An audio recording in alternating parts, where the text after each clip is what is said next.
खुलुमबाय लोगोफोर आं दिनै दोंसे खन्थाइ लानानै फैलायबाय बे खन्थाइखौ दैथायहरदों बिथां सोगोमसार नार्जारी बे खन्थाइखौ आवरायनो आखायाव लादों हेमानि बसुमतारी दानिया बिथांनि खन्थाइखौ जागायजेनसिगोन खन्थाइनि मुं दुखुथिया जिउ दुखुथिया जिउ आंनि थेर बेथेर जालांनाय जिउखौ लाथिख' जालांनाय जिउखौ गोदानै सुजुफिननो गोहो गैला आंहा आबुं खालामनोबो राहा गैला जिउनि हास्थायनाय गोरलै हमदां हाया माब्रै मिन्थि मोनो बेखौबो बुजि मोना दिनै माब्रै गोजान जालांखो दिनै माब्रै आनज्रायलांखो आं बुजि मोनासै नोंखौ मोजां मोना समाय लानाया दिनै जाफुङासै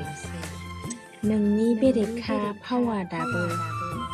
बारलाङाखै दिनै बे दुखुथिया जिउआ गोजोन गोसोनि गेजेरजों नोंनि अननाय हास्थायो खन्थाइया एसेनोसै गोजोन्थों